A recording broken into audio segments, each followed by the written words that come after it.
Hello everyone. So I just want to say thanks for coming tonight. So a big welcome to you all. I know every one of you are here because you're concerned about the vulnerable in our community, the frail. And we want to know, and you want to know, how you can help. So we have some ideas for you. We want to provide you with something to think about as we talk to you through a couple of projects that we've got. So let me tell you why I'm involved. Before I do that though, who can remember the yellow pages? I'm sure we all can. Those big doorstop books that we used to get thudded outside our front doors. Anything else? Well, that's all gone. But all you had to do was look up a title and there was a list of people you could ring. And you could ring and you'd probably get them on the phone too, where it's quite different now. Or you could get the local paper, the Advocate Courier, the Hills Times if you're from this area. You just look up classifieds and you'd find 3 or 4 people. And they would come on time, usually. All that's gone. All we need now is an iPhone and a computer. It's easy for most of us, but not for a lot of us. So you've got to go into the interweb, as they say. Google, connect through, True Local, that sort of thing. That's really hard. I'm a local person. I was born in Epping. I grew up in West Pennant Hills and I live at Cherrybrook. I know this area like the back of my hand. And I've been involved with every age group, I think, like from babies in preschool to learn to swim classes for little kids, to primary scripture, high school scripture, youth camps. I was a youth worker at Mount Druitt. So, you know, I've been through all that. But I now think that there's a whole different area that often get overlooked, and that's our elderly people. My mum's 90, still lives in the family home. She tried recently to get her bathroom retiled. She doesn't have a computer. She doesn't have a phone. What do you do? So I have a friend who's an estate agent. He got a tradesman to come in. He's a lovely guy, Lebanese, very thick accent. Everything was an issue. It was just so hard for her. Everything went wrong. So, you know, we needed a toilet roll, a toilet rail. He thought he meant the grab rail, and the grab rail thought the toilet rail. It was just impossible. The whole family got involved with this simple bathroom task. And at the end, she was just like, I'll never get anything else done ever. And it's so hard because these people are used to being independent, and suddenly they can't understand what's going on. And then of course there's all the ACAT thing, all the ACAT and My Healthcare.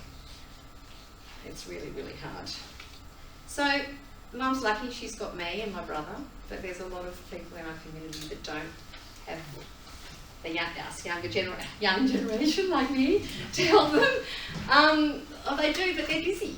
So this is what we are trying to do with the Infoline. And we will, of course, talk more about that. And then there's also the workshop, which is helping local people to find local jobs. And that's a different thing. But all this stuff is under Connexions, and we'll be hearing about that. So let me just now introduce Martin to you, and I'm sure most of you don't need to be introduced to Martin, but he's the minister here at Beecroft-Pennant Hills Uniting Church. Been here for over 5 years. Family man, 2 teenage boys, so you know he's been through it all.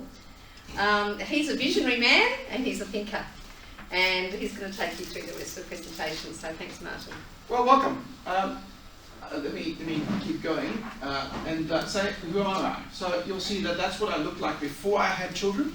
And then once I did, that's when I went grey. So 20 years of grey that's been in there. I've got a 20-year-old and an 18-year-old.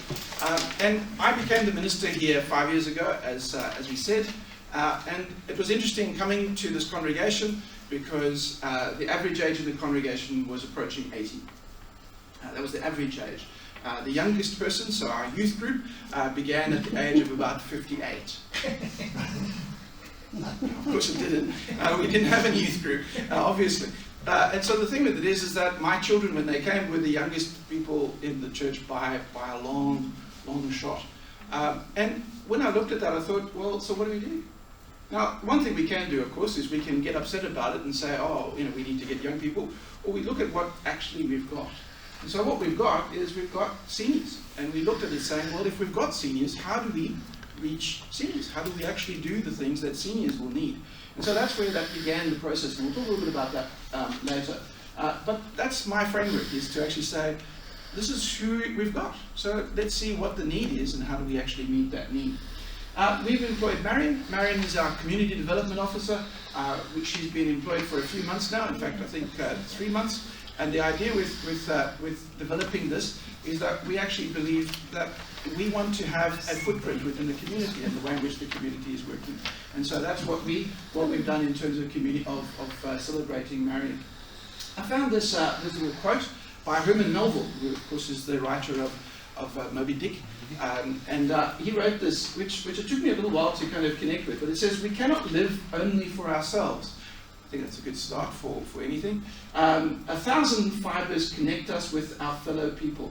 And among those fibers, as sympathetic threads, our actions run as causes, and they come back to us as effects. And it's really great. It's actually acknowledging that what we do actually will roll back onto us in terms of the connections. Is that what we actually go out and connect with the world, so that those things are going to come back into us as well. And there's no question that that's the case in terms of looking after those around us, in terms of community. And so the idea of Connections was essentially to set up that process, to actually connect with us in the understanding of how do we actually make this happen, how do we connect into the community. So what this church is doing is that essentially Connections is our big name for all our community projects, so the community aspect projects that we're doing. Now the two projects that we're wanting to highlight and give you information about tonight are, the first one is called the Seniors Infoline. I'm going to explain what that is later on, but it's connected, as you can see, to the concept of a telephone system. So it'll be a telephone hotline type system in terms of giving information. And the other one that we want to talk about is called the workshop. The workshop, as you can see from the picture as well, is connected with employment and the way in which we can look at that. So let's have a look at both of those. So a short history, it arises out of a perceived need. When I came to the congregation, what I realized very quickly was that there were a number of needs, particularly among our seniors. And so what we decided to do was to look at saying, how do we meet those? Some of those already Marion's discussed, in the sense that it's now taken for granted that you've got a smartphone. I mean, for example, the Service New South Wales app now is basically the way in which you enter any space, and not just that, but of course, even if you're wanting to get your free dinner vouchers, you have to connect to the Service New South Wales app, either online or I mean, either on your phone or on your computer, but it's through Service New South Wales. So if you don't have a phone, if you don't have a computer, you don't get the $100. Now, that's not fair. And so it's that fairness that really drove me to start saying, how do we do the stuff that's fair? The other one as well, if you want to get a new electricity account, one of the things they keep telling you is to go and look at the PDS, the disclosure statement, but it's always online. They don't give you the paper anymore. There's the other problem that I saw as well. My mother-in-law, for example, went to the Apple store saying, well, she actually went to a Telstra store saying, I would like to get a new mobile phone. They sold her an iPhone 11. She's 83. $140 a month. And they told her that she'd get $500 free. And she went, $500 free? Oh, that sounds good. What it was a screen protector and a case. Now, once she stuck the screen protector on the screen, we couldn't take it back anymore, because now it was used. So that was a way for them to deal with it. So of course, I went into bat for them and got them to reduce it to $70 a month. But still, $70 a month for someone who's a pensioner, for a phone that she will not use anywhere near the capability of, as far as I'm concerned, is unconscionable business practice. The concept of the Seniors Infoline arises absolutely out of a perceived need. The same thing for the workshop. We had a member of our congregation who was Iranian. They were new immigrants here, and of course their English wasn't fantastic. They actually were living with one of our members, and they were finding it very hard to find employment. where did they go? They didn't know even where to start. It was a new country back in Iran. They would have had family connections, they would have support structures to do that. Here they didn't have that. And so again, the workshop comes out of a perceived need. Number 2, community involvement. One of the things that for me was very important was that this needs to be a community-based project. Not a Beecroft-Pennant Hills Uniting Church-based project, but one that actually will involve the community, will actually draw the community into a project that helps the community. And what I saw us doing is being the hub which could actually draw some of that community involvement together. Number 3, location and demographic. I think we're in a great location. We've got great facilities, we've got space, we've got technology, we can make some of that stuff happen. And plus, in terms of demographic, Beecroft particularly has got one of the older demographics within Sydney in terms of suburb, so it fitted quite well in terms of who lives here. But obviously not just for Beecroft, it was for Beecroft and then the surrounding suburbs. So I would call them the little hills of Sydney. So Pennant Hills, West Pennant Hills, Epping, and Cheltenham, of course, within that area. But then pushing out slightly into places like Normanhurst and Thornley as well. And then Cherrybrook. And so kind of before you get to Castle Hill was kind of the area, the catchment area that we were looking at. But demographically, I think it fits in terms of what we're looking at in terms of the seniors and in terms of the issues of employment as well. Last one is that what we then began to do, when I saw that there were mainly seniors in the congregation, I thought, well, why don't we start running seniors expos, where we could actually have people coming in with all the various organizations to actually show their wares and have people giving talks and so on. People didn't come. And of course the reason why they didn't come is because none of them wanted to be called senior. They didn't want to be kind of in that bracket. And they also felt that to a large degree they didn't have a need. And so when we need to, then we will come. Well, the reality of it is that when we have the need, we don't know who to come to. And that's where the beginnings of the Infoline came from, was to actually say, let's make that happen. The same thing with Computer Buddies. We ran a course here called Computer Buddies, which introduces people to computing. And the idea with it is that what I found from that was that a number of people had got a new smartphone or a new tablet and had no clue what to do with it. They had no idea how to connect it to anything. They had no clue what to do next with it. And what we wanted to do with Buddies was to actually teach that. And what I realized was that that was a real gap. That there's a generation out there who are now being forced to get into technology, but don't know how. And they don't want to ask their children, they don't want to ask their grandchildren, even their great-grandchildren, because they just feel that they're busy enough as it is.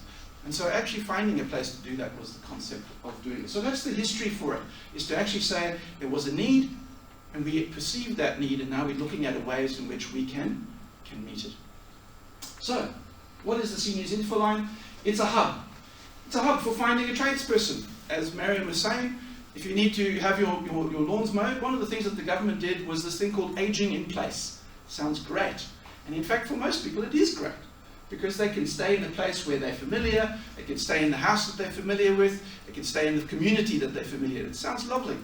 The problem is that it's also got a huge amount of loneliness, and particularly in terms of the things that a house does, because all of you who've got houses will know things constantly break down. Where do you get that fixed? And so to actually find a tradesperson, person to mow your lawn. And then when you get one, how do you know that that person's going to be reliable, that person's not going to actually charge you more than what they should, etc., etc. So therefore, to actually have a group that we would do the vetting of those tradespersons beforehand, and then when you call in, you say, I'm looking for someone to mow my lawn, we can actually give you the numbers of those of a number of people who we've already vetted, who we've already got a sense of what the connections are. Okay? So that's the kind of idea of the tradesperson. Connecting to the digital world. Everything now is on My Aged Care. Anyone tried to actually put someone on My Aged Care? It's frightening. Because you have to get a MyGov number, and then you go from MyGov, you have to then get to then the next section, which is then My Aged Care, then you've got to get a My Aged Care number, and then after a while, people go, it's just too hard. And so a lot of people out there who, in fact, are living in their own homes, and who could be eligible for a package for actually some home help to maybe mow their lawn or to come and do some cleaning or to take them shopping or whatever it is, aren't getting access to it because they actually find the process of doing it too hard. And so what we're trying to say is that we want to create a space where we can make that easier for them. And so helping them to connect to that digital world. So things like Service New South Wales, to get them to do it. My Edge Care, to actually encourage people to connect with that. And then these wonderful product disclosure statements. Where, in fact, if someone's trying to get a new electricity account, I mean, most people say, well, it's too hard to change my electricity supplier because the new electricity supplier has to be done online. Well, we want to create a space where we can actually have people get access to that kind of thing and that they don't have to pay excessive amounts. I had one of my computer buddies, before they came to my class, they needed to get the NBN. And so they went to a shop and they found out, oh, we can get the NBN and we can get a telephone line. They paid $140 a month just for the NBN and the telephone line. That's it. And I looked at that, I said, but I get that same thing and I get not Foxtel, but I get kind of sports and stuff as well, and I pay $90. Plus, they only gave them an NBN 12 for $140 because they didn't know any better. They thought that's what you pay for the NBN. This is the opportunity to give people some connections with that. A referral hub. And the idea with this is that we actually become a hub where we refer people to others and we can tell them that. So someone can phone up and say, look, I'm been in my house for a while, I'm finding that I can't really handle it anymore, and I'm thinking about residential aged care, but I don't know who to call. I don't know who to talk to. We can then refer them to people who can help them in that regard. So we can refer Baptist Care or Catholic Care or Uniting Care, whichever one that they're particularly interested in. We can give them the numbers, we can tell them who to call and make those connections happen. Okay? And so, the methodology. How are we going to do that? Well, the first one is by a single telephone number. The idea with it is that there's one telephone number. Some of you would know the Lord of the Rings, there's one ring that binds them all. Well, there's one telephone number then that they need to phone. And that one telephone number gets through to a call center, which we would run, and the idea with it that call center would then deal with whatever the question is that they ask. So if they need a tradesperson, if they need a referral, if they need some advice for something, we can't give them advice. What we can do is direct them to somebody who can help them. So as soon as we become an advice line, that's when we step over a little legal line in the sand. So we're not giving advice, but we are giving information. Okay? And so information can be various options that you might have. All of these companies make it so hard to compare. Almost impossible to compare the mobile, for example, mobile account and mobile contracts. I don't know about you, but I find it completely impossible. We've just gone through a process here at the church to try and get a new electricity supplier.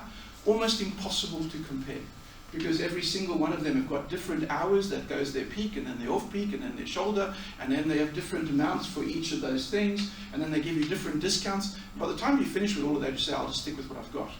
We want to try and do is to run something that's not profit-based and therefore has more legitimacy in terms of that process. An on-site computer center and meeting place. So just up the driveway, we've got a room which is going to become the Connexions room, and we've got some computers there, which is connected to the internet, and which will actually have a printer and a scanner as well. And so the idea with it is that someone who doesn't have that facility can come here and come and do that. Okay? So they can come onto the internet if they need to, and there'll be somebody there to help them to navigate what they need to do. So it's not a case that we'll do it for them, but it's a case they can come and do it. One of the things that we found when I was doing buddies, for example, was a lot of our seniors had all their photos, for example, still in photo albums. And they had always the implication that they wanted to digitize them, but they had no clue how to do that. We've got a flatbed scanner, and so the idea is that someone could come and just slowly do that with their slides and with their photos, and so create a digital database of some of those things, which they can at least hand down to the family, rather than their photo albums, which, of course, it's not going to happen for most people. It fades, and of course, no one remembers who the people are. I've got a photo album that comes from my dad. It's lovely, but I don't know who anyone is. At least with the digitals, it's possible to actually put a name on them so that you actually know who they are. That's part of the process of what we're talking about in terms of the computer center. The other part of the computer center is a little meeting room, and what we're wanting to do with that is to actually run it that people will come and man that place. So for example, we'll get JP to be there maybe once a week, to have someone maybe from Trustee and Guardian to be there maybe once a fortnight, someone from Centrelink to be there once a fortnight. And the idea with it is that people can come and do what they need to do without having to go to Service New South Wales or to go to Hornsby to try and find Centrelink, to actually find it in the community itself and create the community kind of hub for that. Okay? So that's the computer center and the meeting place. And then lastly, a dedicated wiki-based website. So I'm sure you all know what a wiki is. Have you heard of Wikipedia? Yeah. And so Wikipedia is an online encyclopedia, but really what it is, a wiki is a container. So it's a container with many pockets. So it's actually, I think it's a Hawaiian word. But the idea with it is that what a wiki is just something that's a container. And so we'll have a website which is dedicated to the Infoline, where people can come in, type in plumber, and then the plumbers will come up, which we've vetted. And you can put in reviews and all that kind of thing into that process. I'm in the right places, it's great. Yeah. So that's the idea. And so the idea with keeping, that's the methodology that we're looking for in terms of the Infoline. Okay? So hold on to your questions with this. We will have some question and answer time at the end as well. Okay? So, the workshop. The workshop, the subtitle for that is called Jobs for Those at the Margins. Okay? And the idea of jobs at the margins are essentially seniors, juniors, refugees, and new arrivals. One of the things that we understand in terms of the job market is that it's hard. It's hard to get into it, particularly when you don't have some of the skills that are necessary. And simple skills, even like writing a CV. I've seen some CVs lately that aren't helpful. Just not helpful in terms of this modern space. Getting the information across quickly and understanding that. Interview technique. I think a lot of times people actually don't get the job because they just don't know how to answer some questions. They've never been in that situation, especially for some of our juniors. And for our seniors, as a congregation of people who are, I've got a congregation of about 160, 40 of which are over 90. So I personally think that that's fantastic. But I have a bunch of 80-year-olds who are still absolutely fantastic, doing their thing. Some of those actually want to get and do something. And they don't want to just do volunteer work, they're happy to put some of that skill into practice. I found, I'm not sure if you've seen in some of the malls, there's those guys who sell garden equipment, like shears and cutters and so on. They're all seniors. And the reason for that is that that company only employs seniors. They only employ seniors. And I went and spoke to one of them. I said, so what makes you do this? She said, well, what else am I going to do? I play golf every other day, so I may as well get some money this way. He says it helps me pay for the 19th hole. And I thought, oh, okay, well that's a pretty good background for it. And so what we're talking about here is essentially short. We'll get to the short training programs. Let me just get to this one. Specializing in part-time and casual employment. Okay, that's really what we're wanting to focus on. Is short-term. There are people who are doing the long-term stuff. There's people who are looking after the kind of getting people into full-time work. That's fine, and they do a great job at doing that. What we're looking at is the part of the market that's saying, I don't want to work full-time, I want to work part-time. I actually want to just get into the market, I want to just get my feet wet. I want to just get into the process of it. And that's where we were looking at. And then to do the short training program, so CVs, interview technique, using computers, getting into FPOS machines, working out how to use one, etc. Just so that when they go to an employer, they can say, yeah, I've got some background in that. I've done some training in. And the way in which I see that is the methodology is for us to reach out to the actual employers, rather than expecting the employees to reach out. So to actually go to the shops around this area and say, do you have a vacancy for short term? A casual part-time vacancy. And if you have one, can we advertise it in our system? And that way, what we're doing is we actually are actively looking for the jobs, not just waiting for the two groups to actually come together. Okay? So it's an active going out and phoning the various jobs, the various businesses in the area, and asking them what they need to do. Out of that comes a dedicated space for interview and training. So we've got a room available here. Again, it's a room that's not being used at the moment except for storing stuff that we should be throwing away. And so it's that room that we're going to make into our dedicated space. We've also got, as you can see, a fair number of halls and things that we can run training programs in.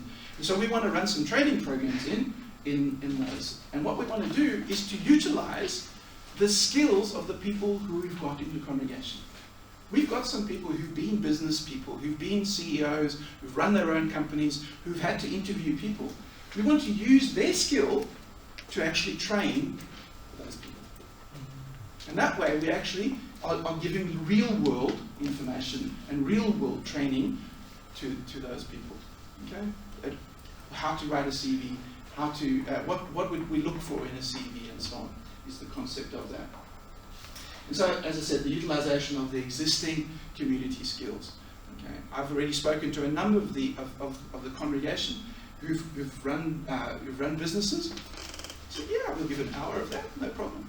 And so we can then run these little programs for people to actually develop some of these skills, and particularly in those groups that we mentioned earlier, the seniors, the juniors, and then our refugees and our new arrivals. And actually, in this area, we'd be surprised how many refugees and refugee families are actually living within the greater, kind of Hornsby Shire.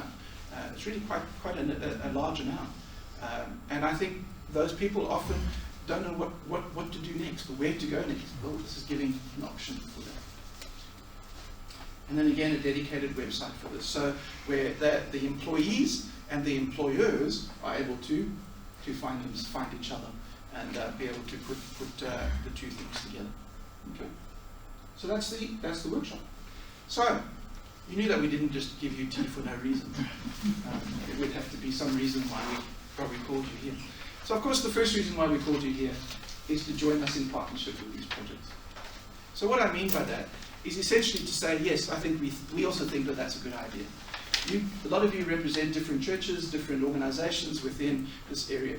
This is not a partisan project, so it's not a uniting church project. It's not a Beecroft-Pennant Hills uniting church project. We want to be ecumenical, we want to be covering everybody. So no one's going to be turned away because they come from a different denomination or no denomination or a different religion or a different background or a different perspective. That's not the issue. The issue for us is, for the Infoline, is to actually help people in that part of their life where they've actually become seniors. And for those who are looking for jobs, is to actually get people into employment. Because we know the importance of getting people employment in terms of their own sense of dignity, in terms of connection and self, and so on. And so that's why we're saying we're looking for partners across the board. It's not a partisan reality. It's rather something that we can work together on. And as I said earlier, one of our objectives is community involvement.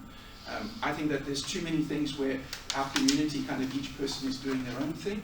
Well, this is one where we can actually do things together. We want to canvass your constituency, whichever group you're from, for potential volunteers. One of the things for me with this is that this has to be not-for-profit. It has to be non-commercial. And the reason for that is because otherwise, once you start paying for this reality, it just becomes problematic in terms of actually getting the work out there.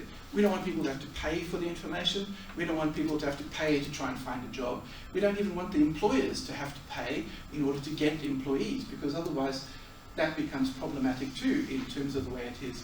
One of the great things about being the church is that it actually has the infrastructure to do it. Okay? We're not commercial, and we don't need to be commercial, because we actually can draw on a volunteer base. And so what we want to do is to ask you if you would be prepared to ask your constituencies, wherever they are, if there's anybody who would be wanting to volunteer. So volunteer for what? Well, there's a number of jobs. Number one, we need some researchers. So these are people who will go and phone the tradespersons and say, who are you? What do you do? How much do you charge? And get a sense of who they are so that we can vet those tradespersons. The researchers will also go through the net and find answers to questions that might come up through the telephone system. So that's the researchers. On the other side of that, we also need people who will be on the actual telephone answering side of things. So who would be prepared to be part of the call center and answer that. Now, I'm under no illusions that we're not going to get 1,000 calls a day, from day one. If we get 10 calls a day, that would be quite significant, at least to begin with. But what we'll need to do is to just start small and then slowly grow the volunteer base and grow the connection base that we have with that. And that's what we're seeking to do. So, number one, researchers. Number two, telephone operators. Number three is people to work in terms of the workshop. And that again would be people who would go and phone potential employers and would make some of that kind of thing happen.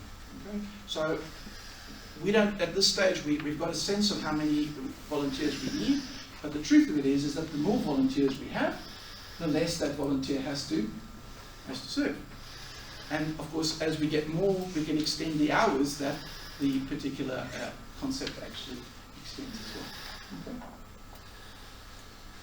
The third one is to become a conduit for our marketing.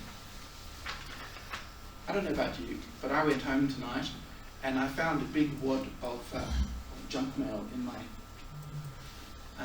letterbox. And what did I do with it? I took it out and put it in the recycling.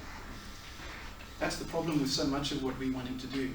This program will only work if we've got ways to actually get to the people that we're trying to connect with. And all of you have got access to those people. And so what we're asking is for you to become a conduit for us to be a marketing person. So somebody who we can send an email to, who we know will take that email and disseminate it.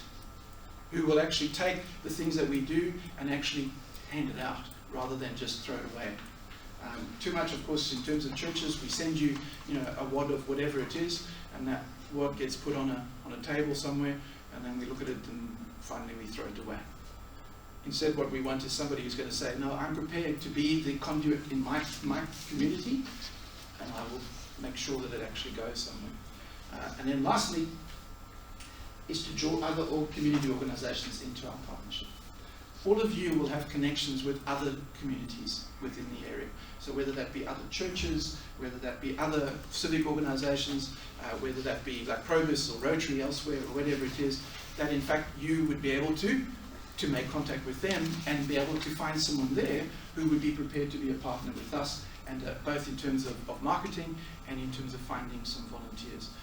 I've spent a bit of time making connections with the local Probus group, and we've had a couple of people from that Probus group say that they'd be happy to volunteer. And that's fantastic. But of course there's Probus groups all around us. There's Rotary groups all around us.